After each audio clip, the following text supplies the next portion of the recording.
Hello everyone, welcome to today's class. In last class, what we saw was about non-discounted cash flow techniques, right? Which is a traditional method. So in that we have just completed payback period. Due to time constraint, I just stopped with payback period. Here we will be covering rest of the techniques under non-discounted cash flow. So it is nothing but payback reciprocal, payback profitability, and finally it is nothing but average or accounting rate of return. Okay, let us start with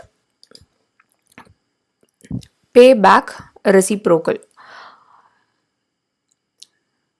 Guys, payback reciprocal is nothing but it is the reciprocal of the payback period.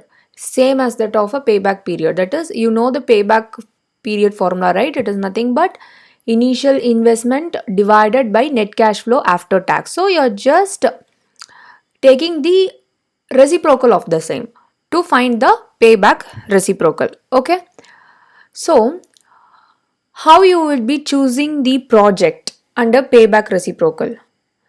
So the project with higher payback reciprocal is to be chosen. So something to be noted here, guys. What it was? So payback reciprocal is considered to be an approximation of internal rate of return. Okay, but when? So there are two conditions provided. Only if those conditions are satisfied, then payback reciprocal is considered to be approximate of internal rate of return.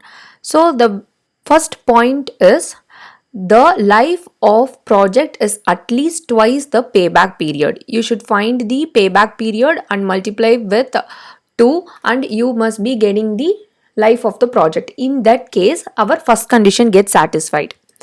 The second condition is the project should be generating equal amount of annual cash inflows. Okay, it goes with annual inflow which is equal. Okay, that is uniform cash inflows. So let us see this concept with an help of an example so that you will be easily understand to that, and it is very important when it comes for 2 mark. Okay guys, let us move to the example.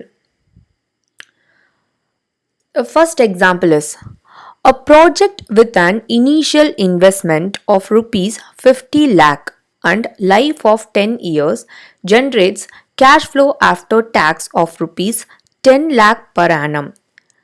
Find payback reciprocal. So, we all know that payback reciprocal is nothing but it is a reciprocal of payback period. So what is the formula of payback period? It is initial investment divided by net cash flow after tax. So we have to take the reciprocal of that. So the reciprocal is nothing but it is net cash flow after tax divided by initial investment. Sorry for NFCAT, it is NCFAT. I just written it down wrongly. So it is NCFAT, guys. So what happens is the net cash flow after tax is rupees 10 lakhs and your initial investment is rupees 50 lakhs.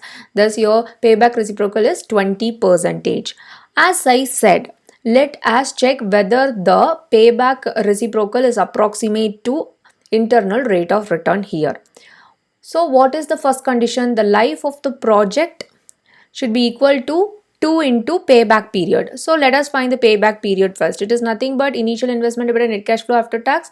50 by 10 is equal to 5. So life of project is nothing but 10 years. So if you equate the same, 2 into payback period comes to be 10, life of the project comes to be 10. Thus the both sides are equated. So the first condition is satisfied. Now the second condition is it should be having a uniform cash flow. Just look on to the question. Yes, they said the project generates rupees 10 lakh per annum. So yeah, second condition is also satisfied. Okay, thus we just came to the conclusion that PBR is approximate to IRR. Now let us move into the next question. The next question is, suppose a project requires an initial investment of rupees 20,000 and it would give annual cash inflow of rupees 4,000. The useful life of project is 5 years. Find its payback reciprocal. Okay, what are the given data? Initial investment is rupees 20,000. So net cash flow after tax, sorry, it is NCFAT, okay, is rupees 4,000. Life is 5 years. So payback reciprocal is nothing but 1 divided by payback period. So we know that payback reciprocal formula, which is net cash flow after tax divided by initial investment. Sorry, it is not NFCAT, it is NCFAT, net cash flow after tax, just an abbreviation of that, okay. So net cash flow after tax is 4,000 divided by 20,000 into 100 comes to be what? 20 percentage. Okay, let us see whether this payback reciprocal is approximate to IRR. So we know that conditions, the life of the project must be equal to 2 into payback period, right? Yeah. So let us see, payback period is nothing but we must be finding the payback period. It is 5 again, so 2 into 5 is equal to 10. But our life of project is 5 years. The life of project is not equal to 2 times the payback period, right? So in first condition itself, we just came to the conclusion that payback reciprocal is not approximate to the IRR, okay? It's not equal to the IRR. So conclusion arrived. Okay, let us move on to the next technique, guys. The third technique is nothing but payback profitability. So, what is meant by payback profitability? So, in payback profitability method, the profitability beyond the payback is considered, and projects generating higher benefits after the recovery of initial investments are considered for selection. So, what is the selection criteria? The selection criteria is nothing but the project generating higher benefits after the recovery of initial investments are selected, okay. So the project generating higher benefits. So payback profitability formula, what is the payback profitability formula? It is nothing but total net cash flow after tax minus initial investment, okay. That is total net cash flow after tax is nothing but your benefit. I'm just subtracting cost from the benefit. So simply this is the payback profitability. That is, in payback period we will be seeing how many years it will take to recover the initial investment, right? Yes. So payback reciprocal will help us to find the same in the terms of the percentage. Yes. So in payback profitability, we will be looking into the profit the project generates after the payback period, okay. Thus these are the three concepts, first three techniques under non-discounted cash flow. Now we are moving into the last technique, which is nothing but average or accounting rate of return, okay. So guys, ARR. So ARR means average annual yield on the project, which is computed with the help of the formula called average profit after tax divided by average investment. The very important part is, in all the previous techniques we have shown that we have used cash flow after tax, right? We have used cash flow after tax. So this is the only one technique under non-discounted cash flow which uses profit after tax. That is, you need not to add depreciation, okay. You need not to add depreciation because we are not considering the cash flow but we are considering the profit here, okay.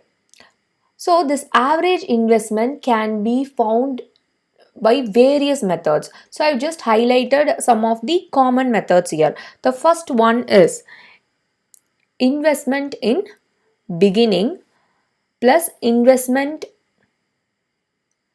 in the end divided by 2. This is one method of finding your average investment, okay.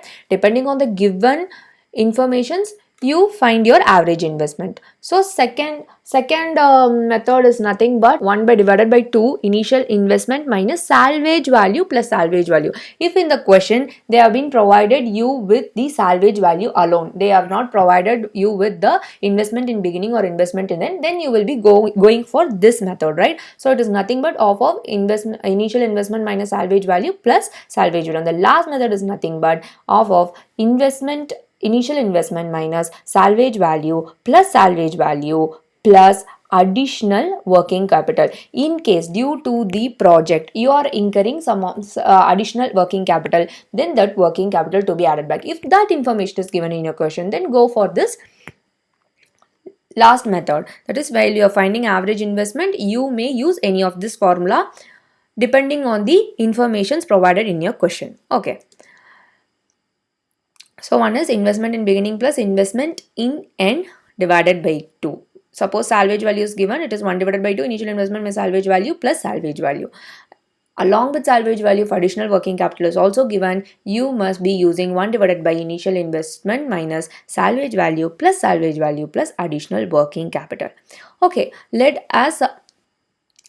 before going into that, SV is nothing but the salvage value, II is nothing but initial investment. Okay.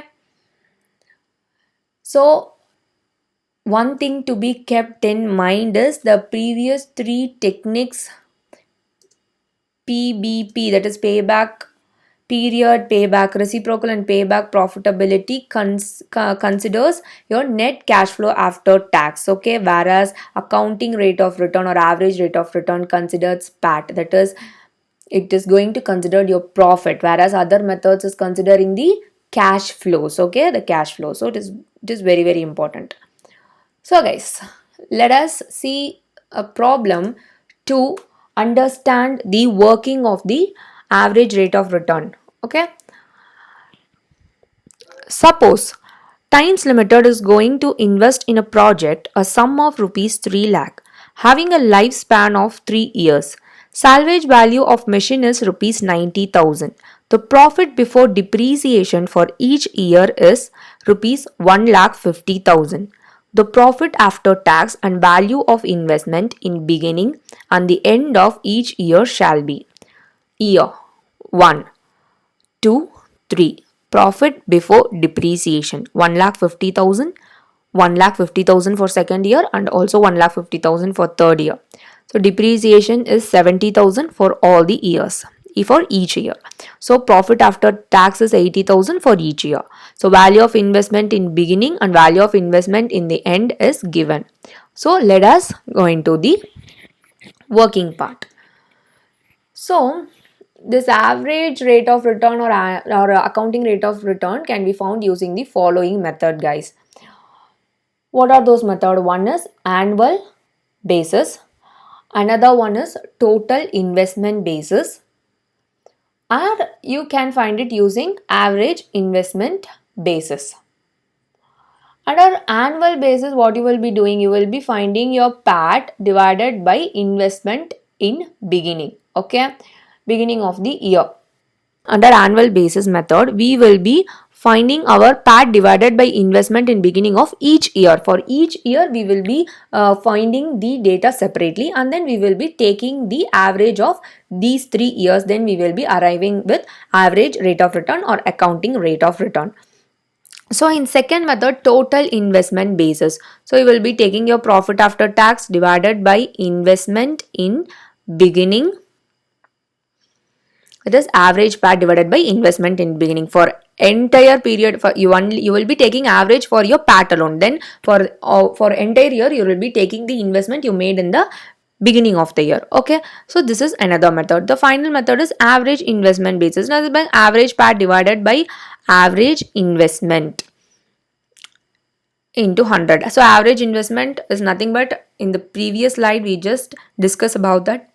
Average investment can be found using what? Investment in the beginning plus investment in the end divided by 2, or 1 by 2 into initial investment minus salvage value plus salvage value, or 1 by 2 initial investment minus salvage value plus additional working capital. Based on the given information, you will be computing your average investment. Okay, let us go into the working part.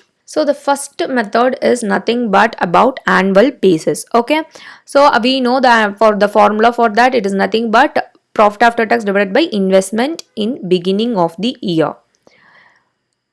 Okay, so what are the years 1, 2 and 3? So I'm just going to find these data for each year separately. So for first year, PAT is 80,000 divided by investment in the beginning is 3 lakh. So my, as per the annual basis, my accounting rate of return is 26.66 percentage. For second year, I'm just going to use the same formula, so the answer comes to be 34.78 percentage. For third year, I'm just going to compute separately, so the answer comes to be 50 percentage. Finally, what you're going to do is you're going to take an average. So you're just going to take all these three datas and you're going to divide it by 3 because there are three numbers. Okay, you know the formula of average, right? It is nothing but it comes to be 37.15 percentage. Okay, let us move to the second type, guys. Second type is nothing but total investment basis.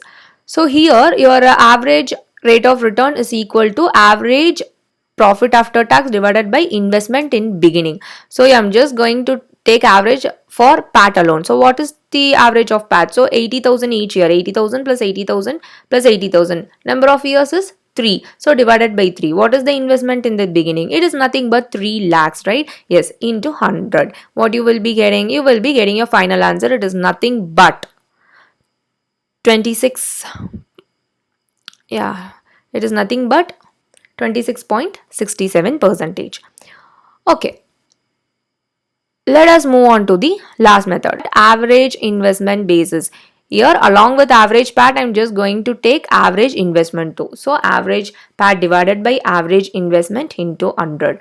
So already we have found the average PAT. So now this average investment can be found using two methods. One is by using investment in beginning plus investment in the end divided by 2 because we have those informations, or you may also find that using salvage value, that is 1 divided by 2 initial investment minus salvage value plus salvage value, right? Because we are also having the information regarding the same. Now let us see. So in beginning plus end instance, I will be doing like this, right? Because I am having the information. So it is nothing but 3 lakh plus 2.3 lakh divided by 2. So I will be doing for all 3 years old divided by 3. This is your average investment. So it is 1,95,000. If I just use the salvage value formula, I will be getting again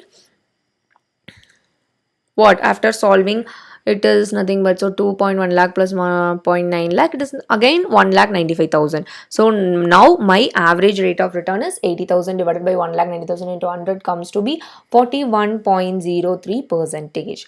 Okay guys, now in this question I'm just going to add a simple part. What it is? Suppose a sum of rupees 45,000 is required as additional working capital. How you will be finding your average investment?